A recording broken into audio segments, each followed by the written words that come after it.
Hi, this is Michael Autos, and we are continuing our discussion of the autonomic nervous system. This is recording part 5. So now we've discussed all of our adrenergic agonists. Next, let's talk about a few adrenergic antagonists. We'll start with the alpha-1 receptor. Blockade of the alpha-1 receptor will lead to smooth muscle relaxation. And those vessels that have a higher tone will have a greater response to alpha blockade. Side effects are, of course, hypotension and orthostatic hypotension, and then a reflex tachycardia. And patients who are hypovolemic will have worse side effects, and these effects are more pronounced in the standing position. Other side effects include miosis, which is narrowing of the pupils, nasal stuffiness, and diarrhea. Chronic use of alpha-1 receptors can blunt the sympathetic response. The response to phenylephrine will be completely blocked because phenylephrine is a pure alpha-1 agonist. And the norepinephrine response will be, interestingly, mostly tachycardia because we said norepinephrine has a little bit of beta-1 activity hidden inside there. And so that's what you'll see is beta-1 activity leading to tachycardia. Patients who get epinephrine while they are on an alpha-1 receptor will have tachycardia and severe hypotension because of the beta-2 mediated vasodilation. Blockade of the alpha-2 receptor will lead to an elimination of that negative feedback loop that we've discussed before. They'll have more norepinephrine release, and this will lead to tachycardia. You might think that it would lead to hypertension also, but usually if they're getting an alpha-2 receptor, it's part of an alpha-1 receptor as well. Phentolamine and phenoxybenzamine are the prototypical alpha receptor antagonists. They are alpha-1 and alpha-2 non-selective. They bind pretty irreversibly, and so patients, once they receive this drug, will have to synthesize new receptors before the effects of this drug completely go away. People call it a chemical sympathectomy because you're totally blocking the ability to work at the alpha-1 and alpha-2 receptors. These drugs are really only used for pheochromocytoma, where we say patients should get alpha blockade before beta blockade. If a patient has high sympathetic outflow chronically, and we give them a beta blocker, this just serves to decrease coronary function, decrease cardiac output, but they're still pumping against a very high systemic vascular resistance and can precipitate heart failure. So that's why in patients with a pheo, we always are supposed to alpha block before beta blockade. As we said, we'll see some cholinergic activity, we'll see diarrhea and cramping, and this may be relieved with atropine. What's the difference between phentolamine and phenoxybenzamine? Well, phentolamine is IV. You can give a bolus or an infusion. It actually binds reversibly to the alpha receptor. And other uses, because it is a vasodilator, so people have injected it into the intercavernosal injection of the penis for treatment of impotence, because it will vasodilate and increase blood flow. Also, if a patient suffers extravasation of norepinephrine into some peripheral tissue, a field injection of phentolamine will cause vasodilation and allow blood flow to be restored. And it's also supposedly been used for reversal of local anesthetic. Phenoxybenzamine is used orally, and it irreversibly binds to the alpha receptor.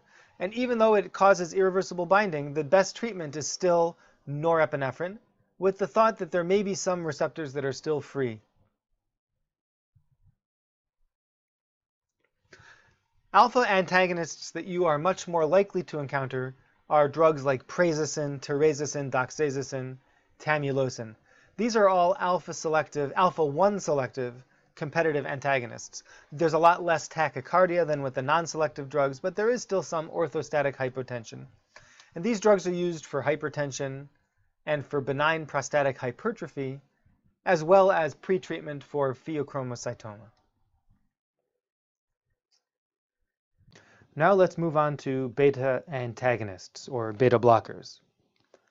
These are usually classified into first and second generation drugs. The first generation are non-beta selective, and the second generation are selective for the beta-1 receptor. These drugs are very important. They've been shown to reduce mortality in patients with heart failure.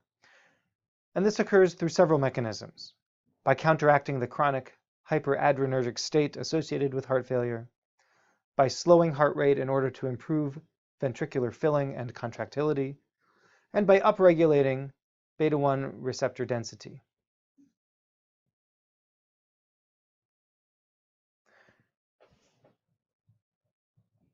Beta blockers also reduce the incidence of perioperative MI by reducing myocardial oxygen requirement. These drugs can help control tachydysrhythmias by slowing the ventricular response to supraventricular tachycardia and even sometimes ventricular tachycardia. The main side effects of beta antagonists are bradycardia, of course, which can even progress to AV node heart block. Because they do decrease contractility, they may exacerbate congestive heart failure if not used carefully. We know that beta blockers can cause hypotension, but just to be clear, the mechanism is by reducing myocardial contractility, heart rate, and renin release. But beta blockers do not actually cause vasodilation. Patients who are maintained on beta blockers can undergo a withdrawal syndrome when they don't take their medication, leading to rebound hypertension, tachycardia, angina, and all of this is due to the upregulation of beta receptors that these patients have. First, let's talk about propranolol, a drug which you may not encounter very often, but it is the prototypical non-specific beta antagonist. It's most commonly discussed in the treatment of the sympathetic symptoms of thyrotoxicosis, or thyroid storm, and pheochromocytoma, but of course only after alpha blockade. In addition to the normal side effects, because it's beta nonspecific, we may see bronchospasm as a side effect of propranolol. The beta-1 selective antagonists, like metoprolol, atenolol, and esmalal, are usually a better choice in patients with reactive airway disease. But even so, we should still consider them carefully before using them in patients who have severe lung disease. They are available both IV and orally. Metoprolol, or Lopressor, is commonly used in the operating room, as well as in the outpatient setting. It is metabolized in the liver and has an elimination half-life of 3 to 4 hours. Atenolol, which I have not seen used in the operating room, but again used commonly in the outpatient setting, has renal excretion with a longer half-life of 6 to 7 hours. Now, Esmalal is an ultra-short-acting beta-1 selective antagonist, but it does have beta-2 antagonism at higher doses. Esmalal is used to prevent tachycardia and hypertension during stimulating parts of a procedure like intubation, emergence, electroconvulsive therapy. It does have very rapid redistribution in just a couple minutes, but it also undergoes ester hydrolysis in only about 9 minutes. Again, this is not plasma cholinesterase, it's not pseudocholinesterase, but it is ester hydrolysis, so it does not go to the liver for metabolism. A bolus of Esmalal is usually 0.25 to 0.5 milligrams per kilogram IV, and it can be run as an infusion at a rate of 50 to 200 micrograms per kilogram per minute.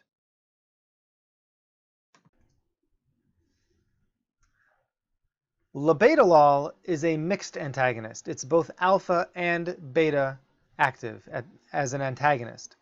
The anti-alpha activity is mostly anti-alpha-1, and the beta is mostly non-selective. So as a result, we see alpha blocking causing decreased blood pressure, but the beta blocking helps decrease the heart rate. So there's no reflex tachycardia. In fact, we see some bradycardia. Oral labetalol has about a 1-to-3 ratio of alpha to beta. IV labetalol is more like 1-to-7. Even though it's beta non-selective, bronchospasm is really not reported as a common complication. This drug will decrease peripheral vascular resistance, decrease renin, and cause some decrease in heart rate. Labetalol is one of the common drugs of choice for intraoperative and postoperative hypertension. An initial bolus dose is somewhere between 2.5 and 10 milligrams IV, and it works very quickly, in just minutes. Hepatic elimination is about 5 to 6 hours. Carvedilol, or Coreg, is an orally administered non-selective beta antagonist plus alpha-1 antagonist. It's an oral medication used for managing heart failure, left ventricular dysfunction after myocardial infarction, and for controlling hypertension. So you may see patients who are taking carvedilol.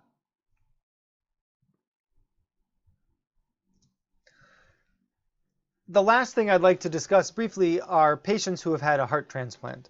And this gives us some insight into all of the different topics we've discussed with regard to the autonomic nervous system. When a patient receives a heart transplant, the new heart has none of the nerve connections that it had in the old donor. The nerve connections have all been cut.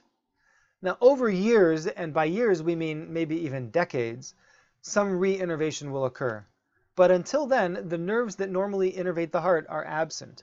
So the baseline parasympathetic innervation, the vagal tone that the heart normally has, is lacking. So in normal patients, there's always vagal tone, keeping the heart rate a little bit lower than the heart would otherwise have it be. In patients who've had a heart transplant, their resting heart rate is 90 to 100, and the vagal nerve is not able to make any changes to that. Therefore, any drugs that block the parasympathetic system, like atropine or glycopyrrolate, they normally work by blocking the vagus nerve. They won't work in these patients because the vagus nerve isn't doing anything anyway. If these patients experience bradycardia, we have to treat them with agents that directly affect the heart. So isoproterenol with its beta effect, or glucagon, which also directly increases heart rate. If you give them epinephrine or norepinephrine, you may see exaggerated beta effects on the heart. And if these patients have increased blood pressure, they won't have that reflex bradycardia, which is normally mediated by the vagus nerve. If you do give these patients atropine or glycopyrrolate, drugs that normally block the vagus nerve, you may actually see paradoxical slowing of the heart rate, or AV block.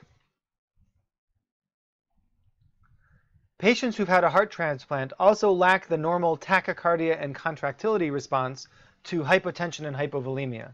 That's also mediated through the nerve connections of the heart.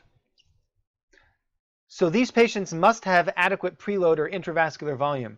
If you put them to sleep and they're hypovolemic, they will vasodilate and they will not be able to maintain cardiac output.